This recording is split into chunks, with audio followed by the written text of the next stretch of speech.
Hello दोस्तों, आप सभी का स्वागत है आपके अपने यूट्यूब चैनल हिंदी सरोवर में। आज हम बात करने वाले हैं हिंदी निबंध के विकास पे।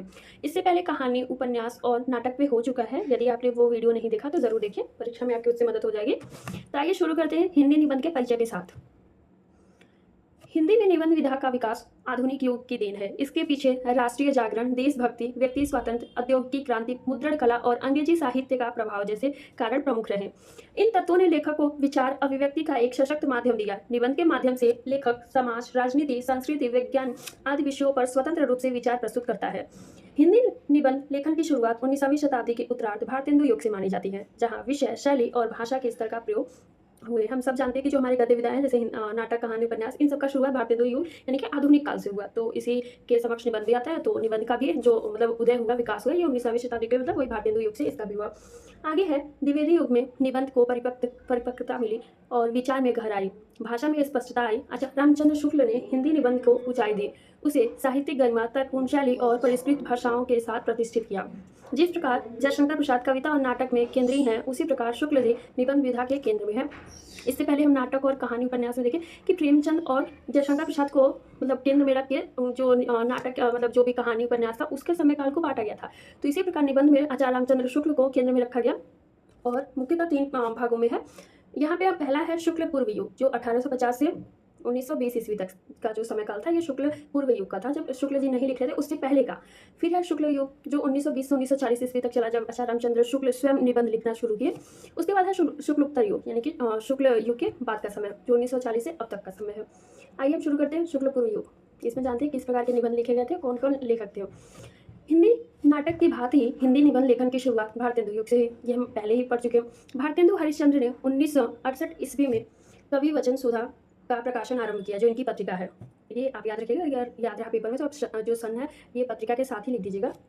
इसके प्रकाशन से इसके प्रकाशन से हिंदी लेखन विशेष रूप से प्रभावित हुआ। भारतेंदु युग के अन्य लेखकों ने भी कई पत्र पत्रिकाएं शुरू की। इसमें प्रताप नारायण मिश्र द्वारा प्रकाशित ब्राह्मण, बालकृष्ण भट्ट का पत्रिका हिंदी प्रदीप, बद्री नारायण चौधरी प्रेमघन द्वारा प्रकाशित आनंद कादम्बिनी आदि प्रमुख पत्रिकाएं हैं। इस युग में लिखे गए निबंध प्रायः इन्हीं पत्रिकाओं में प्रकाशित होते थे।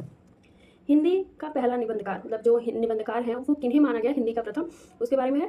हिंदी का पहला निबंधकार कौन है, इसके संबंध में हिंदी साहित्य के इतिहासकारों में मतभेद हैं। कोई सदा सुख लाल के सूरासुर निर्णय को हिंदी का पहला निबंध मानता, तो कोई राजा शिव प्रसाद सितारे हिंदी की रचना राजा भोज का सपना को। अधिकतर विद्वान एक मत होकर बालकृष्ण भट्ट को हिंदी निबंध के जनक के रूप में स्वीकार करते हैं। लेकिन आचार्य रामचंद्र शुक्ल ने हिंदी निबंधों की परंपरा का सूत्रपात भारतेंदु युग से स्वीकार किया, जो सर्वथा उचित भी रहा। अब हम जानेंगे कि जो भारतेंदु युग है उसमें कौन कौन से लेखक यानी कि निबंधकार थे। भारतेंदु युग के प्रमुख निबंधकारों में भारतेंदु हरिश्चंद्र, प्रताप नारायण मिश्र, बालकृष्ण भट्ट, बद्री नारायण चौधरी, जो इनका उपनाम था प्रेमघन, लाला श्रीनिवास दास, अंबिका दत्त व्यास, राधा चरण गोस्वामी आदि। हम भारतेंदु जी के बारे में जानते हैं। भारतेंदु हरिश्चंद्र को युग मतलब जो भारतेंदु युग है उसका प्रवर्तक माना जाता है। इन्होंने इतिहास, पुराण, धर्म, समाज सुधार, जीवनी, यात्रा, भाषा आदि विषयों पर निबंध लिखे। इनकी शैली व्यंग्यात्मक, विचारात्मक, भावनात्मक और वर्णनात्मक है। इनके निबंध में राष्ट्रभक्ति, राजनीतिक चेतना झलकती है। इनकी भाषा संस्कृत, उर्दू और बोलचाल के शब्द थे। इनकी जो प्रमुख निबंध है वो है भारतवर्ष की उन्नति कैसे हो सकती है, स्वर्ग में विचार सभा, अंग्रेज स्रोतत्र आदि। अब हम जानेंगे बालकृष्ण भट्ट के बारे में। इन्हें हिंदुस्तान का स्टील कहा गया। यदि आपको याद रहा तो आप ज़रूर पेपर में लिख दीजिए कि जो बालकृष्ण भट्ट है इन्हें हिंदुस्तान का स्टील कहा गया। इनके निबंध विचार प्रधान होते हैं, लेकिन मतलब जो ये बालकृष्ण भट्ट है ये भावनात्मक और वर्णनात्मक तथा कथात्मक निबंध भी लिखे। इनकी जो भाषा है बोलचाल का पुट होता है, इनकी जो आम बोलचाल की भाषा होती है उस प्रकार की है, जिसमें उर्दू, संस्कृत और अंग्रेजी शब्दों का प्रयोग मिलता है। इनकी जो प्रमुख निबंध हैं चारु चरित्र, फिर है प्रतिभा, आशु, नाक, कान, मुग्ध, माधुरी आदि। अब हम जानेंगे प्रताप नारायण मिश्र के बारे में। मिश्र भारतेंदु युग के प्रमुख निबंधकार हैं। एक ओर भारतेंदु हरिश्चंद्र ने उनकी तुलना एडिशन से की, तो दूसरी ओर उनकी मौलिकता को लक्षित करते हुए प्रख्यात आलोचक रामविलास शर्मा ने लिखा, निबंध लिखना हिंदी में नई चीज़ थी। बंगला में उपन्यास, कविता, नाटक के लिए आदर्श मिल सकते हैं, परंतु प्रताप नारायण मिश्र के निबंध हिंदी की अपनी उपज थे। प्रमुख निबंध जो प्रताप नारायण मिश्र हैं उनकी स्त्री जुआ, हम राजभक्त, हिम्मत रखो, एक दिन नागरी का प्रचार अवश्य होगा आदि है। इनकी जो शैली है वो विचारात्मक, वर्णनात्मक, भावनात्मक और हास्य व्यंग्यात्मक है। जो प्रताप नारायण मिश्र की जो विशेषता है रोचकता, सरलता और लालित्य। अब हम जानेंगे द्विवेदी युग, जिसका समय 1900 से 1920 का है। इसमें हम जानेंगे किस प्रकार के लेखक हैं और उनकी क्या क्या विशेषताएं हैं। इस युग में हिंदी निबंध विधा दूसरा उत्थान है। सरस्वती पत्रिका के माध्यम से महावीर प्रसाद द्विवेदी ने हिंदी साहित्य में गंभीरता, शुद्धता और तर्कशीलता का प्रवेश कराया। आप सभी को पता है सरस्वती पत्रिका के जो संपादक हैं ये महावीर प्रसाद द्विवेदी जी हैं। भारतेंदु युग में निबंध लेखन भावात्मक और वर्णनात्मक था, जबकि द्विवेदी युग में विचारशील, आलोचनात्मक और सामाजिक सरोकारों से युक्त है। आत्माभिव्यक्ति की जगह विचार प्रधान निबंधों का विकास हुआ। प्रमुख निबंधकारों के बारे में जानेंगे। पहले है महावीर प्रसाद द्विवेदी, सरस्वती पत्रिका के संपादक एवं युग निर्माता, जो द्विवेदी युग है। इनके निबंध परिचायक, आलोचनात्मक और सामाजिक चेतना से युक्त हैं। आत्मव्यंजना, नगण्य और निबंध तर्क और उद्देश्यपूर्ण होते हैं। इनके जो प्रमुख निबंध हैं कवि और कविता, जो साहित्यिक आलोचना है। भाषा इनकी शुद्ध, सरल, संस्कृतनिष्ठ और तर्कशील है। इसमें है जो द्विवेदी युग है, इसमें दूसरे जो लेखक हैं वो बाल मुकुंद गुप्त हैं। वे भारतेंदु और द्विवेदी युग के संक्रमण काल के लेखक हैं। इनके निबंधों में राष्ट्र प्रेम, सामाजिक चेतना और गहरा व्यंग देखने को मिलता है। इनकी जो शैली है चुटीली, भाषा सदी और व्यंग प्रभावी है। इनकी जो प्रमुख रचना शिव शंभू के चिट्ठे, जो राजनीतिक व्यंग और आलोचना का श्रेष्ठ उदाहरण है। फिर दूसरा है बनाम लाट, कर्ज, विदाई भाषण जैसे निबंधों में विदेशी शासन के प्रति आक्रोश स्पष्ट दिखाई देती है। इनका जो शैली मतलब जो भाषा है, व्यंग और संवेदना का सुंदर संतुलन दिखाई देता है। अगले जो लेखक हैं वो हैं सरदार पूर्ण सिंह। ललित निबंध लेखक के प्रमुख हस्ताक्षर। इनके निबंध भावनात्मक, आत्मीय, आदर्शवादी हैं। वे मनुष्य के भीतर की नैतिकता, प्रेम और सेवा भावना को उजागर करते हैं। प्रमुख निबंध आचरण की सभ्यता, सच्ची वीरता, ये जो सरदार पूर्ण सिंह है इनके दो प्रमुख निबंध हैं। इनकी जो शैली है आत्मी, उन्मुक्त, लक्षणिका और गहन भाव प्रणय है। अब हम देखेंगे जब आचार्य रामचंद्र शुक्ल स्वयं लिख रहे थे निबंध, यानी कि शुक्ल युग जो हिंदी निबंध का समयकाल था उसे पढ़ेंगे। आचार्य रामचंद्र शुक्ल के सक्रिय होने से हिंदी निबंध को एक वैज्ञानिक, विवेचनात्मक और सृजनात्मक आधार प्राप्त हुआ। इस युग में निबंध लेखन में गंभीर विषय वस्तु, तार्किक विवेचन और शैलीगत परिपक्वता दिखाई देती है। यह युग निबंध को सामान्य लेखन, रेखा चित्र, संस्मरण आदि से अलग स्थापित करता है। निबंध विधा अब एक स्वतंत्र और साहित्यिक विधा के रूप में उभरती है। इस समय का जो मुख्य विशेषता है, निबंधों में तर्क, विवेक और गहराई का समावेश है। निबंध को स्वतंत्र विधा का रूप मिला। भावुकता के स्थान पर चिंतन और विवेचन की प्रधानता है। भाषा सशक्त, गंभीर, शुद्ध और अभिव्यक्ति परक है। आत्माभिव्यक्ति के साथ साथ राष्ट्र और मानवता की चिंता है। अब हम जानेंगे कि जो प्रमुख निबंधकार हैं उनकी विशेषताएं क्या हैं, जो आचार्य रामचंद्र शुक्ल लिख रहे थे उस समय जो लेखक थे। पहले आचार्य रामचंद्र शुक्ल है। शुक्ल जी की जो विशेषता है, शुक्ल जी इस युग के प्रमुख विचारात्मक निबंधकार हैं।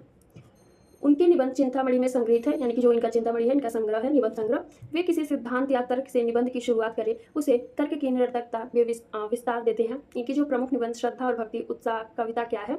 इनकी जो भाषा है गंभीर, शुद्ध और संस्कृतनिष्ठ है। विचारशीलता और गहराई उनका वैशिष्ट्य है। अगले जो लेखक हैं डॉक्टर गुलाब राय, आगमन शैली के निबंधकार हैं। तथ्य प्रस्तुत का क्रम से निष्कर्ष तक पहुंचते हैं। निबंधों में दर्शन और अनुभव का सुंदर मेल दिखाई देता है। इनका जो निबंध है फिर निराशा क्यों, दूसरा मेरी असफलताएं, ये इनके प्रमुख निबंध है। अब हम देखेंगे कि इसी में छायावादी मतलब जो कवि और निबंधकार हैं, ये लोग भी जब आचार्य रामचंद्र शुक्ल निबंध लिख रहे थे तो इन्हीं के अंतर्गत वो भी लिखना शुरू किए थे। इसमें आता है जयशंकर प्रसाद का नाम, सूर्यकांत त्रिपाठी निराला, सुमित्रानंद पंत, महादेवी वर्मा, इन्हें भाव प्रधान, आत्मीय और सौंदर्य युक्त निबंध लिखे। भाषा में ललिता और शैली में कलात्मकता पाई जाती है। जो छायावादी कवि हैं और मतलब कवि और निबंधकार दोनों हैं, उनकी भाषा की बात की जा रही है। अब हम देखेंगे शुक्लोत्तर युग के निबंध, यानी कि जब शुक्ल युग समाप्त होता है उसके बाद के जो निबंध लिखे गए थे। स्वतंत्रता मिलने के बाद हिंदी निबंध लेखन में फिर से व्यक्तिकता आई। इस युग के निबंध छोटे और भाषा बोलचाल जैसी सरल, तत्सम शब्दों की जगह तद्भव और देशी शब्दों का ज़्यादा इस्तेमाल हुआ। निबंधों के विषय भी बहुत ही विविध हुए। इस युग में 3 प्रमुख निबंध शैलियाँ विकसित हुई, वैचारिक निबंध, व्यंग्य निबंध और ललित निबंध। अब हम जान लेते हैं संक्षिप्त में कि वैचारिक निबंध क्या है।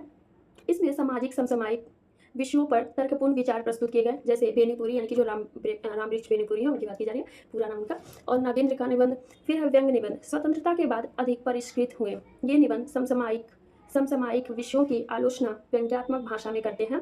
इसमें जो लेखक है हरिशंकर परसाई, शरद जोशी, रविंद्रनाथ त्यागी इसके प्रमुख लेखक हैं। ललित निबंध में लेखकों ने अपने भावों को सहज, आत्मीय और रोचक शैली में लिखा। इसमें कल्पनाशीलता और सरलता प्रमुख होती है। इसके जो लेखक हैं वो हैं आचार्य हजारी प्रसाद द्विवेदी। जो ललित निबंध के अंतर्गत जो लेखक लिखते हैं इसमें आचार्य हजारी प्रसाद द्विवेदी का नाम आता है। इस प्रकार शुक्लोत्तर युग के निबंधों में भाषा सरल, विषय विविध और शैली स्वतंत्र हो गई। निबंध लेखन इस दौर में नई ऊंचाई तक पहुंची। अब हम लास्ट में निष्कर्ष देखते हैं। हिंदी निबंध साहित्य की यात्रा भारतेंदु युग की जागरूक व्यक्तिकता से शुरू होकर द्विवेदी युग की विचारशीलता, शुद्ध भाषा से होकर शुक्ल युग की गहनता और तार्किकता तक पहुंची। शुक्लोत्तर युग में निबंध लेखन और अधिक सरस, आत्मीय और विविध हुआ। ललित, व्यंग और वैचारिक निबंधों ने इसे नई दिशा दी। अब निबंध न केवल गंभीर विचारों का माध्यम है, बल्कि साहित्यिक सौंदर्य, सामाजिक सरोकारों की अभिव्यक्ति का सशक्त रूप भी बन चुका है। आप सभी को समझ में आया होगा निबंध का। अब हम अगला जो आएगा, मतलब अभी हमें आलोचना पढ़ना है, इसके बाद जो आपके रह जा रहे मतलब और भी यूनिट्स में जो टॉपिक, मैं जल्दी से जल्दी उसे कवर करा दूंगी। आपसे मेरे चैनल के साथ बने रहिए। यदि आपको कोई भी प्रश्न लेके डाउट हो रहा है तो आप कमेंट बॉक्स में कर दीजिए। थैंक यू सो मच मेरे चैनल से जुड़े रहने के लिए। मेरे चैनल को लाइक, सब्सक्राइब, शेयर करना ना भूलें। Thank you.